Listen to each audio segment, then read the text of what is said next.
ndalo cha. Ai we warwa kane Easter Achieng jalo nyeche mag telo kotudore kodwa ka intere studio marwa ma Kisumu kadugo iri odo widi bendi bobedo kingiso wa ni odiwacho ni ne ber ka gitero dwaro margi ne sirikal jogo mane ng'anyo odiochieng' manyoro dwaro no odiochieng' manyoro odiochieng' makare mano winjo be ni gitero gi to ne gitero gi nade kalure ni peini madongo kuma no winjo be ni gitere dwaro margi no dine od bura mamalo no koket kanyo seng'enge maonge ng'ata mane nyalo kalo makata maua mane oter kacha no ket mane seng'e dwaro go no winjo be ni gitero nade Easter karwa kitwa ka intere studio marwa e county ma Kisumu kinyi makawuono in korka kori pachi kotudore kod ng'anyo mano timore odiochieng' manyoro kachiel kod gik mopogore mano neno kotimore police mano hinyi jopiny mano negi kachiel kod mwandu mabende no ketho odiochieng' manyoro Easter.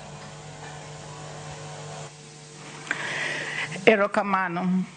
Ng'anyo ka ng'anyo wang'eyo gani sama ng'ato dwa timo ng'anyo wan jok mositimo ng'anyo before ong'eyo ni counter bede nitie jok makelo joggi mondo keth jok madwa timo ng'anyo gi peaceably. Ne warango ka waneno nikech iwacho ni en mana goons kende manowuok to piche manokaw bende gi jo matimo weche gi fwambo be oneno ka jok monego be ni protect property bende ne okawo nyaka gik moko. Koro kwa wacho ni jok moko ni en mana raia wang'eyo ni investigations inyalo ng'e nikech security ong'eyo ga chon ni gimoro nyalo timre kama to inyalo geng'e nikech wang'eyo ni in different spaces ntiere kaka security nyalo ng'eyo ni ng'ato jakuo kachacha gimoro nyalo timre ka minyalo geng' gik maneno man dhi timre gi. So kwa rango gik matimre security be nyaka watim nonro mondo wane kaka igeng'o jok ma jo anjao mabiro mondo sama ji dwa rango gik moko manyalo rieyo gik moko ama nyalo kelo twak malong'o to gimbe gidonjo kamano mondo ginjao gik moko mondo koro rawera mawuok ema neno ka gima gine jokuoye ama gine jok madwa kelo tungni mang'eny kuonde mang'eny. Tiere gik moko manyaka tim nikech waneno kata sama ne warango gik matimre nyoro jok makata ochung' achung'a ka rango gimoro ohinyre motho. So excessive use of force en gima akwayo mondo police koneno kuonde moko nego bedni samoro gigo dok chien. Ntiere kaka inyalo tim training mondo gik moko kamago nego kik timre.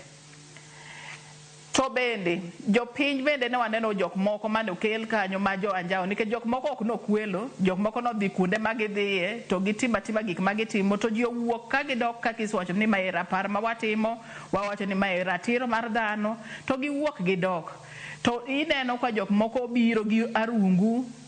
to samoro samineno to obila moko bende ineno bathi kanyo to ok chungi nang'o. Koro mane mowacho niya obila nigi tich mar security and protection mondo gikonywa mondo gigi otimi to kwaneno ka moko ok timre malong'o mano e gin chich bet to kendo wabodok ndalo machon ma jopiny gi jobila ok winjre kaka ne ji ne winjre ga chon ma ji oketo nikech ne wasibire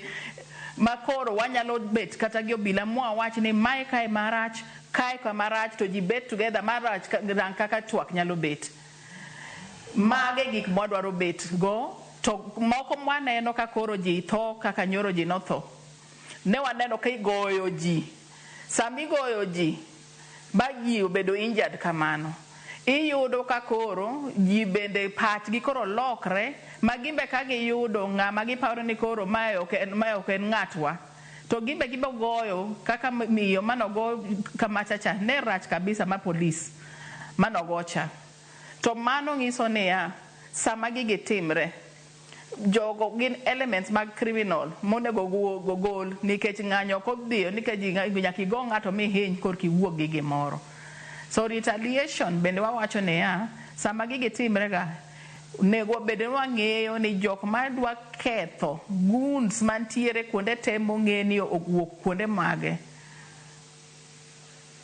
dak omakgi mondo kik gitim gik ma itimogo. Ratiro mar ng'anyo to nitie, inyalo timo rapar kaka idwaro.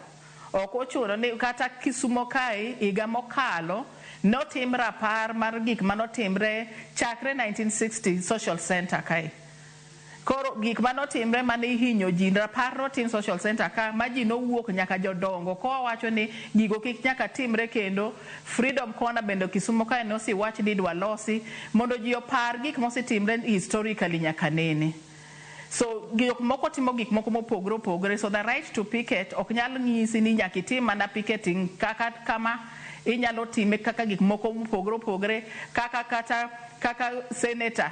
netimoga e mbele mar police station. So ratiro mar dhano gi ratiro mar ngima nyaka warang ka jo Kenya. Excessive use of force bende nego rangi mondo dok chien, mondo kik ji ogo kaka waneno kaka jok moko ni goyo nyamina nega kaka noneno nyoro ma jok moko bende otho. Ai wacho kanyo makare ahinya, ratiro mar ng'anyo to